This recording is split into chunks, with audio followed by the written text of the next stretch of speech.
Čau! Gribēju ar tevi parunāt par dažām lietām, kuras es saskatu dzīvē kā ļoti lielu vērtību, un tāpat arī par to, ko es esmu apguvusi, kā manuprāt ir šī vērtība, kas dod dzīvē šo vērtību. Kāpēc es par to runāju? Jo, manuprāt, ar daudz esmu turējusi sevi iekšā, un man ar šīm lietām ir jādalās. Kāpēc es nedalos? Jo brīžam man liekas, ka kas tad es tāda esmu, lai vispār kaut ko stāstītu. Tāpēc man te uz zemes ir kafijas krūzīte, un es ar tevi parunāšu, lai tu vari saprast, vai tālāk tas tev varētu noderēt vai nevarētu. Un es gribētu sākt ar cilvēka dizainu, jo tieši šodien, 13. meloju, 15. augustā man bija pilnīgi jauna atklāsme. Apmēram gandrīz jau gads ir pagājis, kopš es izgāju pie Elīnas cilvēka dizaina skolu. Un šodien bija trešās plūsmas šī saruna par vārtiem. Un viena meitene prasa par 43 vārtiem, ka tie ir tie kurlu vārti, un lai kāds vienkārši padalās ar to. Un es lasu, un es domāju, what the fuck, ko tas nozīmē? Kādi kurluma vārti? Es esmu lasījusi, es zinu, es nododu cilvēkiem informāciju, bet tādu vārdu es nebiju dzirdējusi. Un es ņēmu priekšā atkal jauno informāciju, un visu un es ņēmu un lasu, un patiešām tur ir tāda frāze, tie ir kurluma vārti. Kāpēc? Tāpēc, kad tu kaut kādā brīdī tavs prāts noslēdzas. Neteiksim pavisam, bet viņš noslēdzas uz kaut kādām attiecīgām lietām. Un es to esmu dzīvē pamanījis, ka man pret cilvēkiem, pret kuriem man nav cieņa vai līdzvērtīga domāšana, bieži vien noslēdzas. Ja? Un mans prāts aizslēdzas ciet, jo man vispār ir tāds, kā Elīna saka, kvantu lēciena šis prāts, ja, un viņš domā ātri, domā interesanti, un viņš negrib, lai manī ieliek kaut kādus šos rāmjus, kas ir, kāpēc tu tā dari, ja, bez maz vai to te, tā kā, nu, apmēram, bieži vien šie teicieni ir uz to, ka tā neviens nedara, tā normāli cilvēki nedara, kāpēc? Kurš ir teicis, ka es to nevaru darīt? Ja? Un es esmu tas cilvēks, kas sit ārā visus tos rāmus, robežas, grib pārkāpt. Es neteikšu, ka es ļoti par to lepojos, bet es ļoti par to priecājos, ka es to daru. Un man tas sagādā prieku. Bet šeit ir runa par to, ka varbūt mazs piemērs, varbūt salīdzinājums ar bērniem. Ja, kad, ja skolā bērns mācās, un viņam viss ir kārtībā ar šo priekšmetu, kaut kādā brīdī vecāki pamana, kad atzīmes sāk iet uz leju, un viņi nesaprot, kāpēc. Un ja šim bērnam ir šie vārti, tad, ja šī skolotāja varbūt ir uzklēgusi, varbūt ir iestus pa pirkstiem, kaut kas varbūt ir mainījies, ja, tas bērns vairs nedzird šo mācību. Jo skolotāja nav viņam vairs kā šī autoritāte, un viņš vienkārši to nedzird. Un man tas bieži vien ir attiecībās, ka es to nedzirdu, ja, jo tas ir mans partneris, nevis mans skolotājs. Un tāpēc mums arī šeit partneru attiecībās ļoti bieži cilvēki saka, viņš mani nedzird, viņi mani nedzird. Jā, jo mēs esam partneru attiecībās, nevis skolotāja un skolnieka attiecībās. Un tas daudz ko izmaina. Bet vispār runājot par cilvēka dizainu, jā, nu tā ir liela atklāsme, kad es saprotu, ka man tāda ir un kad es spēju ātri, efektīvi domāt, un kad šī domāšana ir patiešām ļoti skaista, jo man ir pildītais prāts, pildītā galva, un tur visu laiku notiek kaut kas. Visu laiku. Un tāpēc man patīk cilvēka dizains, jo viņš ir krāsains, viņš ir krāšņs, tur daudz ko var atklāt, tur daudz ko var ieraudzīt. Bet es teiktu, ka, ja gribās uzzināt par sevi cilvēku dizainā, ir jānāk ar atvērtu sirdi, neko nesagaidot, neko neiedomājoties, vienkārši ar atvērtu. Jo tu pat vari nosodīt, tu vari it kā pa lielam neticēt, ja? Bet vienkārši ar tādu, ok, es izlasīšu. Lai arī tas man nedod vērtību, lai arī es tam neticu, bet es izlasīšu. Ja? Un tas maina. Un tas maina daudzas dzīves, un es to zinu, gan no savas pieredzes, gan no blakus cilvēku pieredzes, un man patīk. Tāpēc cilvēku dizains ir tas, kas iekustinās mūsu enerģiju. Ar autoritāti tas ir vispatīkamākais. Es jau sen gribu uztaisīt webināru par autoritāti. Nespēju saņemties. Es nezinu, kas man ir par problēmu. Patīk runāt. Man patīk nodot informāciju, bet es bieži vien sevi sabotēju. Un es zinu, kur tas slēpjas, un tas slēpjas gan bērnībā, gan manā astroloģiskajā kartē. Tāpēc ir forši, ka es ar to strādāju, un es zinu, ar ko strādāt. Un tāpēc es arī no savas puses veidoju šo mentoringu programmu, kurā ir ielikts, ka mēs apskatāmies tavu astroloģisko karti. Es iedodu tev kodus, ar kuriem strādāt ikdienā, lai tu spētu pavirzīt šo dvēselisko ceļu uz priekšu.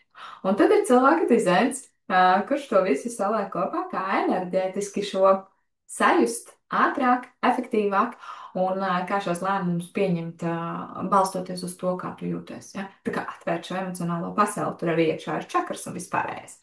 Un tas ir baigi forši. Un tad mēs ar taro apskatāmies vai pašā sākumā, vai pēc tam, kas ir tas, kas vai nu tevi atkal vēl joprojām ļoti, ļoti bloķē, vai atkal kas ir samainījies. Tas ir ļoti, ļoti interesanti. Un pēc ir tā anketa sākumā un anketa beigās, ka tu redzi, wow, jā, tas ir wow, vai ne? Un man pašai ir mentori, man pašai ir cilvēki, no kuriem es mācos, pie kuriem es eju, ar kuriem es strādāju. Es strādāju ar sevi. Un tas ir nebeidzams stāsts, bet man ir jāapstājas. Man ir jāmācās priekš, bet man ir arī jāmāk apstāties, jo man visu laiku vajag kaut kādus jaunus impulsus. Teiksim, kā bērniem vajag jaunus impulsus telefonā, viņš skatās video un šķirsta, ja? Un viņam vajag šo, kas nomaina prātā, un viņam vairs nedara, viņam nav vairs tā dzīve interesanta. Tad man tas ir uz mācībām.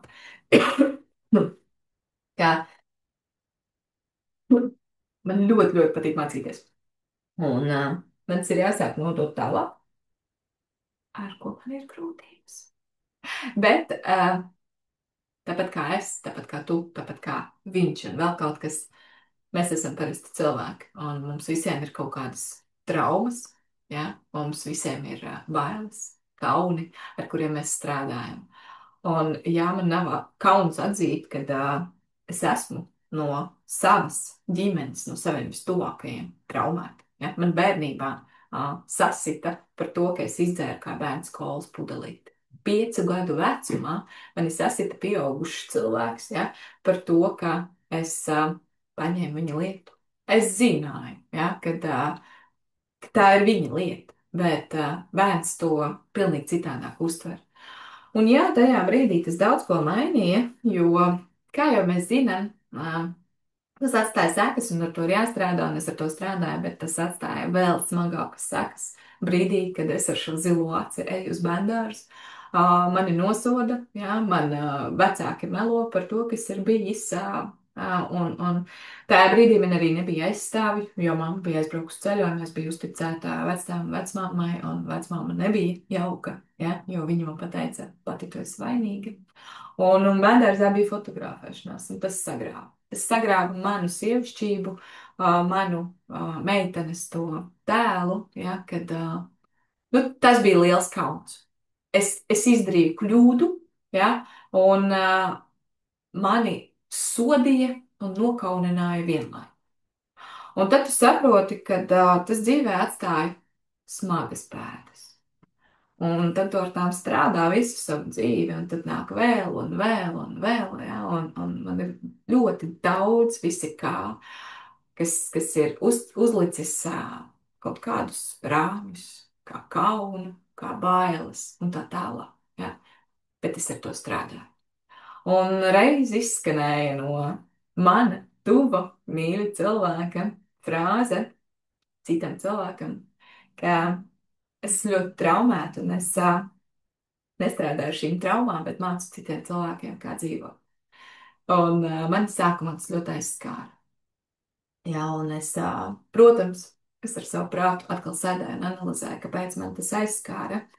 Un ne jau mani aizskāra tie vārdi, kuri tika izteikti, ja, kad tu stāsti otram, ka es nesaku, jo es zinu, ka es strādāju ar sevi. Es visu savu dzīvi strādāju ar sevi smagi, un es zinu, kāda es biju, ja, un kāda es esmu tagad, un cik manī ir daudz kas mainījies, un nu, kā tas vispār saliekās, kāpēc es to zinu. Tātad mani tajā aizskart nevarēja, bet kas tad patieši aizskāra? Ja?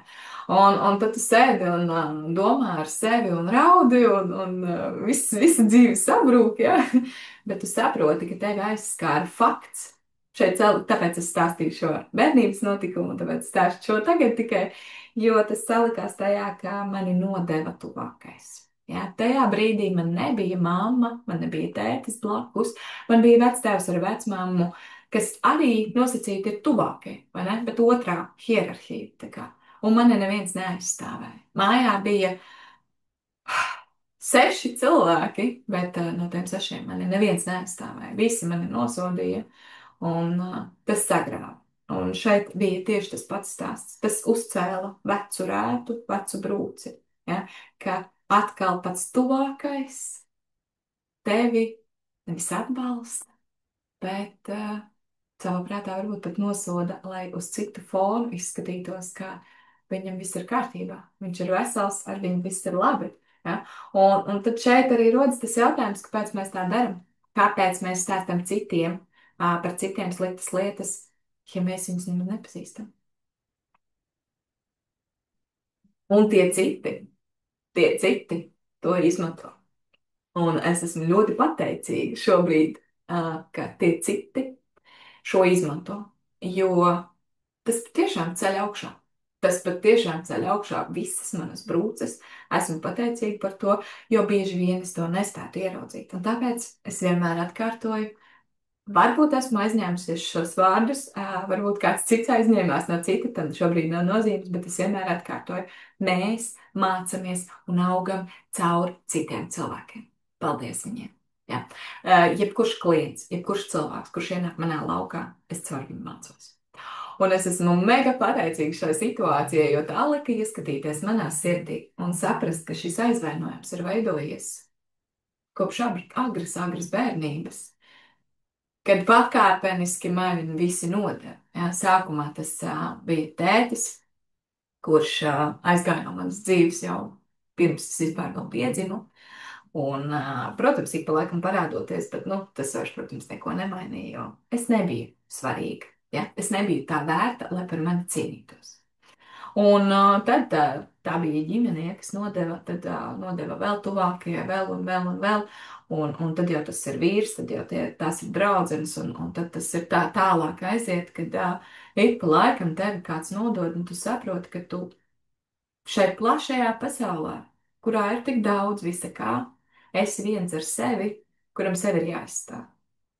Un tad tu sāc domāt, kāpēc, ja? Kāpēc tu pievelc tādus cilvēkus sev blakus, kuri par tevi negrib rūpēties, tāpēc, ka tu esi stiprs, tu esi sev uzstādījis šo programmu, es visu varu pati, man ir baigie musīši, man gan viņu nav, jā, bet, ka es esmu pati par sevi stipra, spēcīga, jā, man ir daudz ugunīgās enerģijas, un man ir daudz spēka. Es pievelku pie sevis vājākus vīriešus, kuri dzīvē ir pazeminājuši savu vērtību. Jo es pati nemāku atslēgt, lai būtu vāja, lai būtu pieņemoša, un lai pie sevis pievilktu šo vīrieti, kurš grib par mani rūpēties, jo es pati visu varu. Un tā ir mana kļūda, vai ne? Bet tas nav nekas slikts. No tā mēs mācāmies, no tā mēs saprotam, kā mēs ejam dzīvē uz priekšu. Un es teiktu, ka man tas ļoti patīk. Man patīk viss, ko es zinu, jo, zini, kā esmu sapratusi pēdējos, es teikšu godīgi, pēdējos 3 gadus, ka es nedarīšu to, ko es negribu darīt. Tas sākās lēnām. Pirmais pusotrs gads, es teiktu, ka bija ļoti smags un grūts. Pēc tam pusgads jau palika ar tādu kaifiņu, ja? Un tad bija grūti noturēt šo pēdējo gadu, kur es ar to visu eju cauri, ir grūti noturēt savas robežas, jo bieži vien ir tā, ka ir jāizdara tā lieta, tāpēc, ka tu no visas sirds to negribi, bet tas ir jāizdara, jā. Un tur neko nevar darīt. Bet es nedarīšu lietas, kuras man nepatīk. Un es to ļoti labi sapratu, tad, kad es sāku veidot cilvēka dizaina lielās, smagās kartes. Tas nav mans. Paldies, uz redzēšanos. Jā, ja ļoti, ļoti vajag, kaut kur mēs varam kaut ko sabīdīt, ja? Bet pa lielam ne. Man patīk ierunāt balsziņas par cilvēka potenciālu. Man patīk stāstīt to konsultācijā. Jā, mēs varam gan klātienes, gan Zoom konsultācijas un tā tālāk. Es varu iedot kodus kaut kādus no tā visa, vai kaut ko pastāstīt, vai uzrakstīt kaut kādas atsevišķas lietas, piemēram, par autoritāti, ja? Vai salikt vismaz trīs lietas, bet lielo pilno materiālu, kādu pārdot citu, es nespēju. Es vienkārši nespēju, man riebjas. Riebjas tādu gatavot. Jā. Astroloģijā, jā, lūdzu. Ja? Bet cilvēku dizainā nē. Un es sapratu, ka tas nav mans. Un kāpēc lai es darītu to, kas man nesagādā prieku? Jo no tā jau man nepaliek labāk. Staisu ar dusmām, ar besi, ja? Un tas man izdedzina. Un es esmu ģenerators, kuram ir jāiet ar uguntiņu pa pasauli. Nu tad lūdzu, kur tad es eju? Nē, ja, labrīt. Un tad es sapratu, ka es nedarīšu to, ko es negribu. Un es sāku analizēt, ka daudzas lietas es daru tikai tāpēc, lai izpatiktu. Ko tas nozīmē? Labās meitenes sindroms. Kopš tās reizes, kad mani piekāpa pieaudzis cilvēks, mazu bērnu, piecgadīgu, es sapratu, ka es daru labas meitenes lietas. Jā, kaut kādās reizēs es izlecu, es biju puiciska, es biju no pieaugušajiem diezgan daudz apbižota par to, ka redzies, jau esmu rupja. Nē, es mēģināju reizēm noturēt savas robežas, kuras cilvēku uzskatīja par rupjību, nepieņemamību un tā tālāk. Bet patiesībā esmu bijusi vienmēr tas labais, atdevējs cilvēciņš, kas visiem izpalīdzēs, visiem palīdzēs, visiem kaut ko sakārtos, visus gribēs pacelt un visiem gribēs kaut ko iedot un tā tālāk. Ja? Un sevi, kur esmu es. Tāpēc arī šobrīd notika visi šie, teiksim, ķermenis pateica tādu vienu lielu stopu. Pietiek. Ja? Tu par daudz esi atdevusi citiem, sāc rūpēties par sevi. Un ļoti labi saprotu, ko tas nozīmē. Tas nav viegli. Tas ir sāsodīti grūti, kāpēc arī es piedāvāju šos mentoringus. Arī man ir mentori, arī man ir cilvēki, kas man palīdz iet šajā ceļā uz priekšu, jo viens tu to nevari. Saki, ko tu gribi, nevari. Un viens tu to nekad neizdarīsi. Jā. Un tāpēc tās ir lietas, kuras es gribu palīdzēt, jo es redzu, un nu, ir tas laiks, kad man laikam ir jāapmāca, jādalās. Es nezinu, es esmu vēl gatava lielajiem astroloģijas vai cilvēku dizaina kursam, ka jau ka noteikti nē, bet vai arī tādu gatavību mēs nemaz negaidām. Bet jā, mentoringā gan es zinu, ka es esmu gatava, es zinu, ka es māku sakārtot, sastrukturizēt. Esmu par to pārliecinājusies mazajos savos mini kursos un arī partnerattiecībās, kā es māku sakārtot un tāpat bērniem, ja, es māku salikt šo plānu un izdarīt, un to pašu arī gribu sev, lai kāds man to izdara, jo tajā laikā, kad man iedeva šīs saules darbības, tad atvērās tāds, tu sabrūc, ja, jo tu ieraugi vienu teikumu, un tu saproti, ka tu to šobrīd nevari izpildīt, un tu vairāk neko nevari. Viss sabrūk. Vienkārši kā kāršu namiņš uz vēja plūsmu sabrūk. Un tu saproti, ka tam nav nekādas vērtības. Tu noliec malā. Paldies, uz redzēšanos. Un es zinu, ka tādi ir man ļoti daudz klienti, kuri jā, es pildīšu, tad, kad tu redzi, jo es vēroju, sekoju, zinu, jā, daudz ko, man prāts daudz strādā. Tad es saprotu, ka šis jā tiek nolikts plauktā un pēc tam tiek paziņots gan emocionāli, gan arī savādāk citiem, kad tam nav vērtības, jo man tas neko nedara. Tas mazā apmēram. Man tas neko neiedara. Paldies! Ja? Tā kā es biju pie astroloģijas, un viņi baigi forši visu izstāstīja, viņiem baigi foršā enerģija, bet manā dzīvē nekas nemainījās. Paldies, tu pazemināji tikko manu vērtību. Ja? Un nenāks tāpat vien pamēģināt cilvēki, jo cilvēkiem tomēr tie pamēģinātāji arī tie ir tie, kas nolēma. Bet pa lielam cilvēks nāk savos brīžos, kad viņam ir kaut kas uz leju. Ja? Es gribētu teikt, negaidām to. Ejam, lai uzlabotu savu dzīvi vēl augšā. Ja tev ir labi, ļoti labi, kāpēc tu negribi vēl labāk? Vai kāpēc tu negribi uzturēt šo stāvokli un zināt vienkārši par sevi, kā piesaistīt varbūt vēl kaut ko, vai būt laimīgam, vai vienalga, ja? Jo nebūs nekad šī augša pavisam augša. Vienmēr mēs tiecamies uz augšu, puskritumu. Atkal uz augšu, atkal kritums. Mazāks vai lielāks, bet viņš būs vienmēr. Ja? Un šīs gals, kuru sauc par perfekto dzīvi, tādas nav. Paldies, ka tādas nav, jo es neteikšu, ka es ienīstu vai ka man ir iebjas, bet man nepatīk pedanti cilvēki.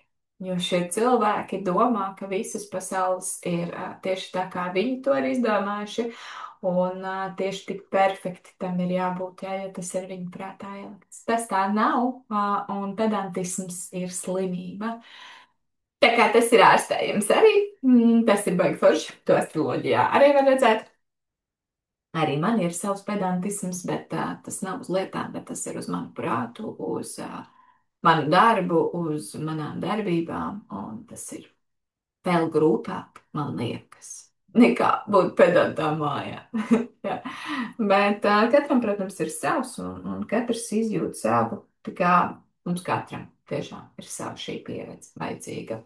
Bet ir forši to uzzināt brīdī, kad tu esi labā stāvoklī. Jo kāpēc tev ir jāgaida tas kraks? Es arī, man labi, un tā kā man paliek slikti, tad es domāju, kaut kur kaut ko izlādēt vai kaut ko darīt, vai ne? Un tas ir mūsu tas prāta stāvoklis, bet tāpēc es tagad cīnos ar to, ka, lai cik labi man šobrīd būtu, es tāpatās eju uz izaugsmi, uz kaut ko savādāk. Un tāpatās arī, lai cik slikti kaut kādā brīdī man būtu, es tāpat celšos un darīšu. Un ne jau aiz spīta vai vēl kaut kā labi, ka reizēm pat tas spīts ir, ka tu vari piecelties un izdarīt, bet tu dari sevis dēļ. Es tik daudz vēl gribu pasaulē redzēt. Es patiešām nekad neesmu ceļojusi, ja, ar lidmašīnu. Tas ir mans sapnis. Un es gribu, lai šis sapnis man piepildās. Jā, un šobrīd tās skrējās ar acīs. Es gribu, lai šis sapnis kļūst īsts. Un es cīnos, strādāju, daru to, kas man patīk. Lai tiešām šī viena darbība, kuru es, jā, esmu prātā uzlikusi kā augstāko sasniegumu punktu savos savas iedegšanas mehānismos, ir ceļošana, un es to gribu. Es saprotu, ka vidas maiņa, pilsētu maiņa, tā arī ir ceļošana, bet es tieši gribu ar lidmašīnu. Un es zinu, ko tas man dos. Es zinu jau, kādas būs sajūtas, ko es redzēšu. Es to varu prātā iztēloties. Man ir ļoti, ļoti spēcīgs prāts, bet es to gribu. Ja? Sirdī tas ir ielikts, dvēsele tā ir paredzējusi, ka tam tā ir jābūt. Ir bloks. Un es ar šo bloku strādāju, un viņš ir ļoti liels, un viņš ir ļoti smags. Tāpēc teicu, mēs neviens neesam ideāli. Mēs neviens neesam perfekti, un paldies Dievam, ka mēs neesam. Jā, jo, ja mēs būtu perfekti, kāds no mums, tad tas būtu diezgan liels triggeris. Tā kā tie, kas saka, ka perfekti neticiet, viņi nav perfekti noteikti. un tāpēc ir forši, ka mums ir šīs traumas, es pat teiktu, jā. Nu, ne visas ir baigi foršās, bet es teiktu, ka forši, ka mums viņas ir. Dzīve nav garlaicīga. Mēs ar viņām strādājam, mēs meklējam veidus, kā no tā tikt ārā, un problēmas risinam un daram. Ko mēs darītu, ja viss būtu perfekti? Sēdēt, smaidīt viens uz otru kā tādu pajoliņu? Nu, nē, taču vai ne? un mēs taču ejam un daram, un mūs virza piespiedu kārtā tajā brīdī, kad mēs iesēžamies komforta zonā vai vienkārši apsēžamies, es tā teiktu. Bet jā, vispār gribēju paturpināt to tieši, kad es teicu, ka es nedaru vairs to, ko es nevēlos. Tā ir mana sistēma. Ja? Tāds ir mans ķermenis. Tiklīdz es izdaru kaut ko, kas man nepatīk, man veidojas nelabums, uz tādu kā vēmienu sajūtu, ja? Ka gribas vienkārši vēmt, tev ir pretīgi, jo tu esi izdarījis kaut ko pret sevi. Un agrāk es nesapratu šo sajūtu. Man liekas, ka vienkārši ar mani kaut kas nav kārtībā, bet ar mani viss ir kārtībā. Un es nesapratu šo sajūtu. Un es biju bēdīga par to, bet esmu šobrīd pateicīga, ka esmu atklājusi, kāpēc tā sajūta ir, kad viņa rodās. Un tā ir arī ļoti spēcīga intuīcija, kas pasaka par cilvēkiem. Es nezinu, vai tas cilvēks ir slikts, vai slikti viņš ir uztaisījis savu šo būtību, jā, pasaulē. Bet reiz tāda sajūta bija, kad manā un mammas mājā ienāca vīrietis, man palika pretīgi. Man palika ļoti pretīgi un nelabi. Es aizgāju projām, ja, to uzskatīju par necieņu, jo es vēl biju bērns. Bet, protams, pēc tam arī bija skaidrs, kāpēc tā sajūta bija. Ja, šis cilvēks bija ar nelāgiem nodomiem. Un bieži vien šī sajūta man ir vēl joprojām pret dažiem cilvēkiem pasaulē. Es neanalizēju vairs. Es vienkārši pagriežos un aizēju. Un ir pāris lietas, no kurām arī man ir šī sajūta. Un, es ļoti labi uztvēru, ka tajā sajūtā iekšā es dzirdu, ka man sāks jo es domāju un atceros. Bet šajā sajūtā iekšā ir dziļa manipulācija. Manipulācija vai ar mani, vai ar manu ķermeni grib manipulēt, ja? Vai ar sistēmu kā tādu, bet tā ir manipulācija. Un tajā brīdī, kad cilvēks grib ar mani manipulēt, no manis kaut ko izspiest, rodas šī nelabā sajūta, kā vējiens. Un ir skaidrs, ja? Ķermenis to zina. Mūsu ķermenis ir gudrāks nekā mūsu prāts.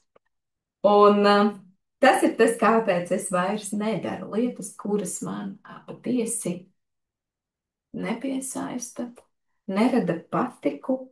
Nav vienkārši nav patīkams. Ja? Un tāpēc arī es visticamāk sāku šo visu tieši ar astroloģiju, jo cilvēku dzēnā es ieraudzīju, es daudz ko sapratu, prasies papildinājumu. Un astroloģija iedod to papildinājumu tajā visā. Ja?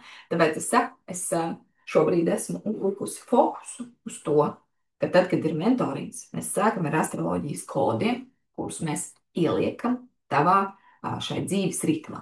Ja?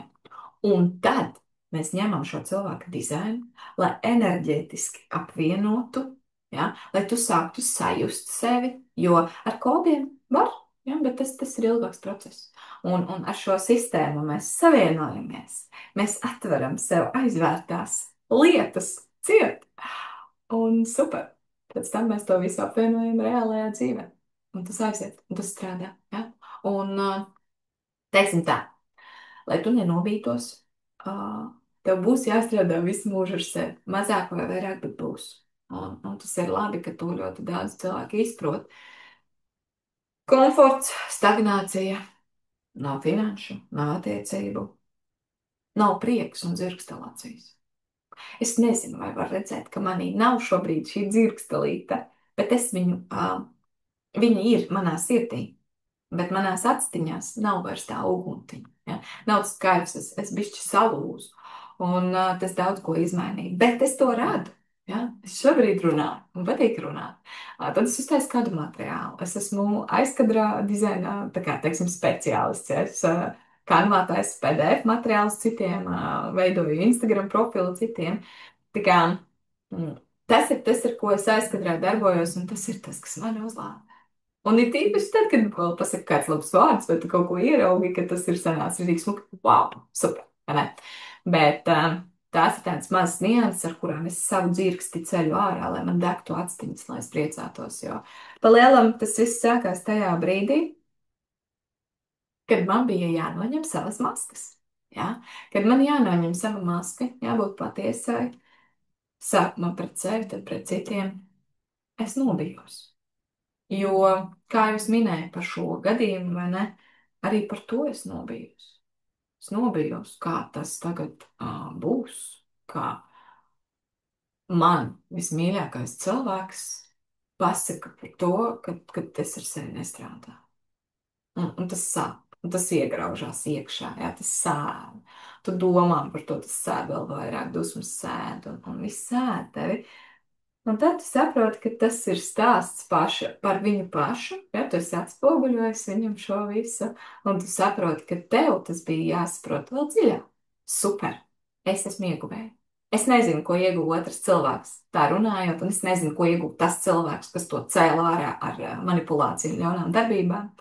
Bet es zinu vienu, kad es no tā esmu ļoti liela ieguvēja, ļoti lielu pateicību parādā, ja? Un bieži vien es saku šos cilvēkus, kas dara tev ļaunu, viņiem vajag pateikties. jo viņi sēdz sevi ar šo ļaunumu. Tevi viņi var aizskatīt tikai tādā gadījumā, ja tu par sevi tā domā. Tātad, ja tev pasaka, ka tu esi kārns vai pretēji atkal ļoti resns, ja, tevi var aizskatīt tikai šie vārdi tāpēc, ka tu par sevi tā domā. Ja tu par sevi tā nedomā, neviens vārds tevi nevar aizskatīt. Neviens cilvēks tevi nevar iespaidot, neviens cilvēks nevar tevi aizskatīt, ja tu par sevi tā nedomā. Viss. Punkts. Tur nav diskusiju vairāk. Ja? Tevi var aizskatīt tikai tajā, ko tu par sevi domā. Un tad šeit arī tieši tas pats, es šos cilvēkus vienmēr lieku iedomāties, kā mazas plīša lācīšas. Iedomājies, ka tev bļauj, kliedz virsū, tāpēc, ka, tu sūda gabals, tu neko nedari, ja tu tā un šitā, un viss ir slikti, un ar tevi mēģina vēl manipulēt, un iedomājies, ka tu runā plīša lācīts. Ja? Tāds maziņš plīša lācīts. Man istabā ir, es negribu iet pakaļ. Ja? Bet tāds maziņš plīša lācīts. Tu paskaties uz viņu un smaidi. Viņš tev netiek vairs klāt nekā. Tas viņu sadusmos vēl vairāk, protams. Ja? Bet šeit ir atšķirība vienkārši, ka tu neļauj. Tu esi uzlicis kā tādu stikla lauku sev, pret kuru viss atsitās atpakaļ. Ja? Katrs vārds, ar kuru manipulē, ar kuru gribēja aizskatīt, atsitās atpakaļ. Jo tu viņu iedomājies kā mazu un nekaitīgu cilvēku. Un tāds viņš arī ir. Viņš nevar tev kaitēt. Viņš izgāž savu miskasti uz tevi, un tikai tu esi atbildīgs, vai tu ļauj šai miskastē tevi ieiet. Nu, neļauj to darīt. Neļauj sevi ieiet šai miskastē no otra cilvēka, no pasaules, no cilvēkiem un tā tālāk. Arī mana pieredze rāda to, ka es to ļoti uzņēmu, man tas ļoti sāpēja, šī miskaste no citiem cilvēkiem, un tad ļoti grūti pēc tam bija no tām brīvoties. Es vēl joprojām tīru savu pasauli, ja, jo esmu skeptiskās domās par sevi, un man ir sajūta, ka es neesmu vērtīga, ka šai pasaulē neko nedodu, ja, un es sevi nosodu, un es sevi sodu un sabotēju. Tāpēc teicu, neviens mēs neesam perfekti, bet tas, ka es strādāju ar sevi, nenozīmē, ka es nevaru palīdzēt kādam citam, jo ir daudz lietas, kuras es esmu atstrādājusi, ir daudz lietas jaunas, ar kurām man ir jāstrādā, un mēs ar citiem augam. Un mēs pievelkam tos cilvēkus, ar kuriem mēs atkal augam. Un ir ļoti daudz klienti, kurus redzu stāstu, kāds man bija pirms vairākiem gadiem. Es no tā izkļuvu, es zinu, kā viņam palīdzēt, kā viņam ieteikt. Nedarbosies visiem viena sistēma. Tāpēc mēs runājam, tāpēc mēs analizējam, un tāpēc es esmu tā, kas psiholoģiski ierauga to. Jā, es neesmu mācījusies psiholoģiju, es godīgi to pasaku, bet es esmu lasījusi psiholoģijas grāmatas, es esmu gadiem gājusi ilgstoši pie psihologa, es esmu analizējusi un izpratusi šo sistēmu pa savam. Ja, tāpēc es nenodarbojos ar psiholoģiju kā tādu, ar psiholoģiskiem terminiem, bet es viņu iepinu tajā visā iekšā.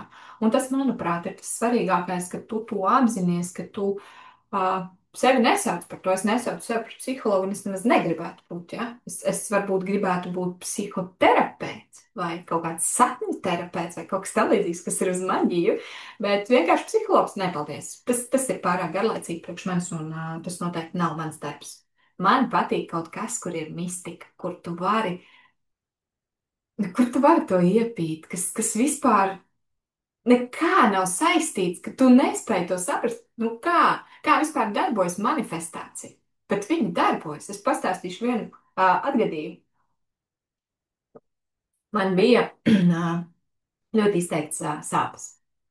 Galvas daļā, labajā, kaklā, žoklī, acī. Un es gribēju uz galvas magnētisko rezonanci. Jā, protams, es piesakos, un es piesakos uz maksas, jo tas ir ātrāk, man vajag, man sāp, man ir grūti. Un es tagad piesakos, attiecīgi uz datumu, es zinu, cik tas maksā. Un brīdī, kad nāk šis datums tuvāk, apmēram nedēļu, es zvanu, ka es atvainojos, es nebūšu, jo man bija jāizvēlās. Vai nu es pabarošu bērnus, ja, par šo atlikušo naudu, kas man palika, vai es aizbraukšu uz galvas rezonanci. Protams, ka es atteicos no tā, un, jo man ir svarīga ģimene. Manas izdomātas slimības es tajā brīdī noliku malā. Protams, es zināju, tas nav viss izdomāts, jā, un šī lieta vēl joprojām risinās lēni, bet viņa risinās, bet es jau zinu, kas ir pa cēloni, es ar to strādāju, tas ir gan emocionāli, gan, protams, arī reāli fiziski, un es zinu, ka to var atrisināt, bet tajā brīdī Man salūza sirsniņa, bet es ziedoju šo savu veselību otram. Nevienmēr tas tā strādā, nevienmēr tas ir vajadzīgs sevi nolikt pēdējā vietā, jā, bet nu, šeit mēs saprotam vajadzību. Jā, ja tev ir pēdējā naudiņa, tad, un tev nav, kas tev palīdzēs, kas tev iedos, jā, darbs ir tik, cik viņš ir, tad tu izvēlēsi šos bērnus, kuriem šo nodrošināt pamat vajadzības, jo tu tomēr esi atbildīgs par to. Un brīdī, kad es viņai saku, ka es nebūšu, es atvainojos, un man jau ir asaras acīs, un balss jau raustās, viņa saka, bet jums ir valsts apmaksāta vieta. Es tādu, ko? Es atvainojos. Jums ir valsts apmaksāta vieta tajā un tajā datumā. Jums ir jāsamaksā tikai 28 € un jāatbrauc pie mums. E? Es sēdēju un raudāju, nevarēju pateikt, pateicu vienkārši paldies, es būšu. Ja? Kā? Kāds strādā, ja tu apzināti esi pieteicies zvanot uz maksas pakalpojumu, un tev pasaka, ka tu esi valsts vietā? Es nezinu, kas nostrādāja. Jo es tam cilvēkam vispār nestāstīju savas problēmas. Vienkārši teicu, ka es nebūšu. Ja? Es atvainojos un pateicu, ka nebūšu. Kāds nostrādāja? Nezinu. Bet šī ir tā manifestācijas lieta, kas nostrādā brīdī, kad tu saproti, vai nu kas tev ir svarīgi. Ja? Jo es arī zinu, manifestācija nedarbojas, piemēram, šie visas afirmācijas, ka tu saki, ah, man viss ir, es esmu laimīga. Nu, kā tu vari būt laimīga, ja tu iekšēji esi nelaimīga? Nu, kam tu melo? Visumam viņš taču zina. Ja? Dievam, ja? Sauc to, kā gribi. Tu nevari samelot. Tu vari samelot tikai vienīgi sev. Un tad, kad tu melo sev, tas ir vislielākais kaitējums tev. Un tāpēc, jā, tas ir tas, ko vajag iegaumēt, bet šīs afirmācijas tieši tāpatās. Nu, viņas nestrādās, ka tu teiksi, ka man viss ir kārtībā, man ir viss, man ir nauda un tā tālāk. Nē, tas ir prāta stāvoklis, kurš ir jānomaina, tev ir jāierauga savi patērni, caur kuriem tu esi dzīvojis, jo, piedod, tev nevar būt nauda, ja tev ir pārliecība, ka nauda nāk caur smagu darbu. Jā. Nu, tev viņa nebūs. Jā. Tu varbūt dzīvē esi paredzēts vispār nestrādāt. Varbūt tevi kādam ir, nezinu, tev būs bagāts vīrs, kurš tevi uzturēs. Nu, pieņemsim, jā, tas tāds nerakstīts likums.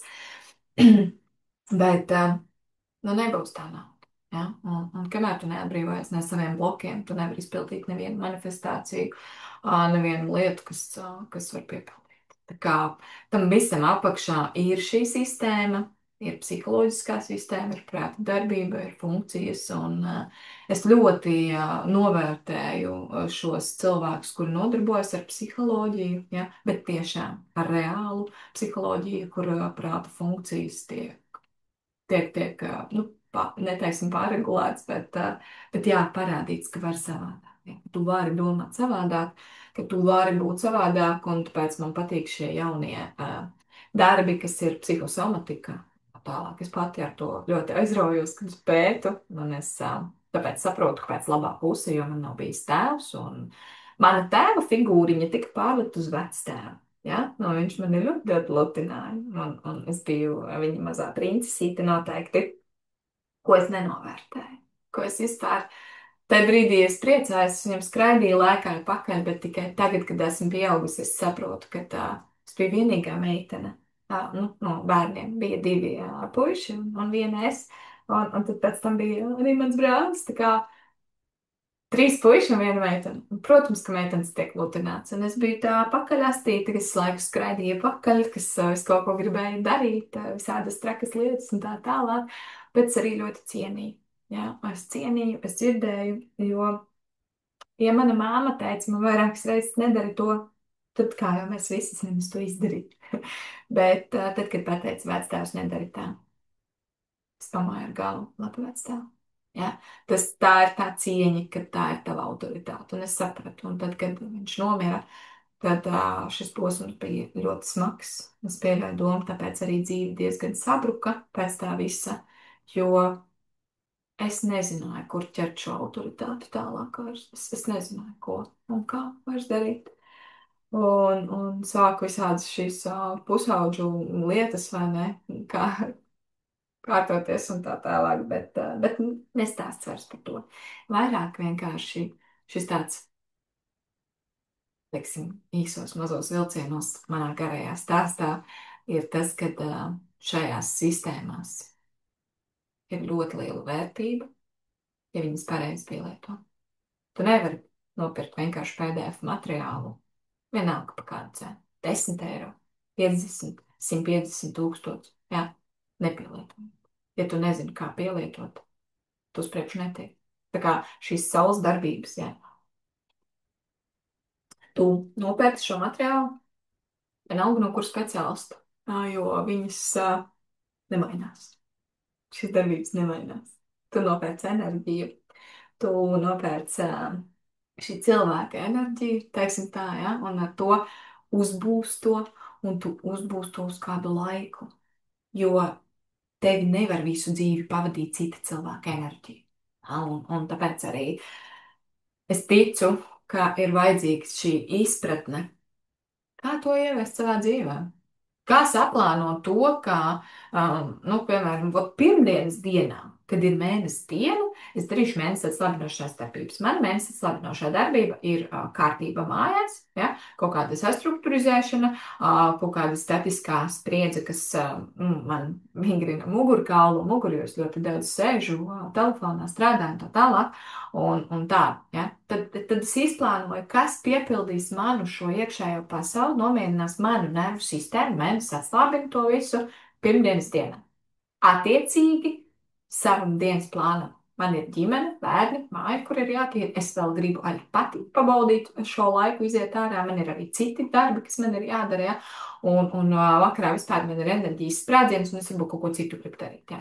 Tā kā man tas viss ir jāpielāgo. Un man šis prāts strādā ātri. Viņš sastruktūrizē, kādu ko var ielikt, jo šīs darbības ir, teiksim tā, no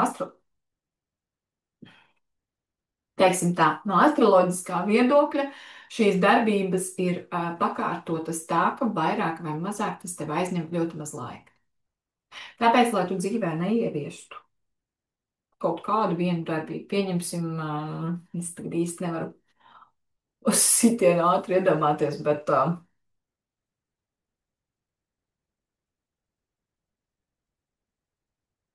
un, teiksim, trešdienas dienas. Teiksim, trešdienas diena ir Merkūra diena, tā ir runāšana, tā ir tāda aktīva darbība, kaut kāda līguma, kaut kas tam līdzīgs, ja? Un plānošana. Nu, un tad šajā dienā, piemēram, es varu ierakstīt video. Ja? Tas aktivizēs to. Tas aktivizēs manu planētu. Tas, ja kaut kur ir saspringumi, tas palīdz. Man gan laikam Merkūram nebija, cik es atceros savā kartē. Es vairs neatceros savas strīpumus, bet manis bija ļoti interesants. Un tāpēc tas ir tas, kas tajā brīdī atslābina. Ja? Atslābina šo planētu, jo viņa ir saspringusi. Ja viņa nav saspringusi un tu esi veiksmīgs un suprīgs cilvēks, tad tev tas uzlāpēs. Ja? Tā brīdī. Un tāpēc attiecīgi katram ir savas šīs darbības, kuras ir jāsaplāno, kuras ir jāieliek ikdienā, lai tas piepildītu vēl vairāk. Jo, ja tu spēcīgi saproti, kā viņas saplānot, kā viņas salikt, kur viņas ievirzīt, kā ielikt savā ikdienā, vispār kopumā, ja? Wow! Wow! Tas ir kosmos, kas mainās, kas notiek, kā vispār tu izpaudies pēc tam dzīvē. Tā kā es zinu, ka šiem materiāliem PDF formātā, jebkuram materiālam, kas tiek veidots no šīm zināšanām, tā tālāk ir ļoti liela vērtība, ja to pielieto savā ikdienā. Ja tu to noliec skapītī maliņā, piedod, tūlīt iztērēji priekš sevis naudu. Un jo dārgāk šis materiāls maksāja, ja, jo dārgāk tu noliki sevi malā. Es uzskatu, ka tā ir ļoti liela, vairāk vai mazāk sevis tāda noniecināšana, ka tu neuzskati, ka tu esi tā vērts, lai tu saņemtu vairāk. Es arī gribu vairāk. Un es daru, lai dabūtu vairāk. Un es ceļu savu stāvokli, lai dabūtu vairāk, un es ieklausos cilvēkos, lai dabūtu vairāk. Ja, jo es zinu, pat, ja es sevi nosodu un nesajūtu kaut kādos brīžos sevi vērtību, ka es to varu, ka es esmu vērta, es esmu dzīva. Es esmu dzīva pēc visa, kas ir dzīvē noticis, es vēl joprojām te sēžu, runāju. Jā, man arī diena var nebūt, bet man ir mana šodiena. Un kāpēc, lai es savā šodienā to izniekot ar dusmām? Es redzu taureni, es priecājos. Es redzu, kā mākoņi skrien, ja, es priecājos. Es redzu, ka šodien būs super saulaina un silta diena, es priecājos. Es priecājos par to, ka es dzeru kafiju. Es priecājos par to, ka es runāju, par to, ka es varu runāt, ka man tas ir dots. Es priecājos par to, ka man ir acis, lai es redzētu. Jā, mana redze ir slikta. Bet es nelieku fokusu uz to, ka viņa ir slikta. Ja? Es lieku fokusu uz to, ka es varu redzēt pasauli. Es neredzu tālumā, jo man ir jāsāk skatīties iekšā.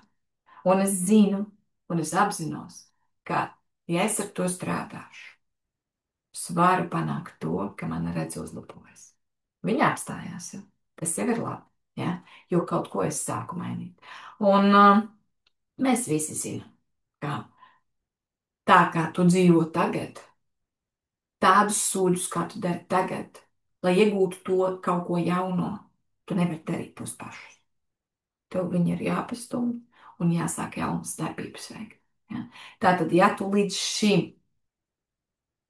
esi strādājis, dzīvojis, bijis neapmierināts, dusmīgs, tad šīs astroloģiskās darbības var tev palīdzēt. Bet tev ir jāsāk darīt. Tu nevari vienkārši sēdēt un neko nedarīt. Ja? Tā ir tā frāze. Tev ir jāsāk darīt. Lūdzu, paldies. Arī man šādus spērienus vajag pašai, jo mēs ejam dzīves rutīnā. Bērni, darbi, kaut kādi varbūt filmas, kādreiz kaut ko paskatāmies. Ja? Viss tava dzīve aprobežojas. Un tad, kad es sajūtu to kaifu, kad tu traucies ar riteni lejā no kalna, un tev ir bail, ka tu nokritīsi, un tev nebūs zobu, un tev viss sāpēs, un tu varbūt kaut ko salauzīs. Kāda starpība? Man ir kaifs, jo es braucu ar riteni. Un tajā brīdī tu esi pateicīgs. Pateicīgs, laimīgs par to, ka tu to vari, ka tev ir šīs kājas, ja, kuras var braukt, rokas, kuras var turēt, acis, kuras var redzēt, ķermenis, kurš elpo, kurš uztver, kurš ēd, kurš priecājās. Tu jūti ar sirdi to prieku par šīm mazajām lietām. Tā ir vienlaicīgi gan pateicība par to, ka tu esi dzīvs, gan arī tas, ka tu vienkārši esi, ja tu novērtē. Un tad, kad tu to novērtē, tad tev tiek iedots vairāk, jo tavas vibrācijas ceļās.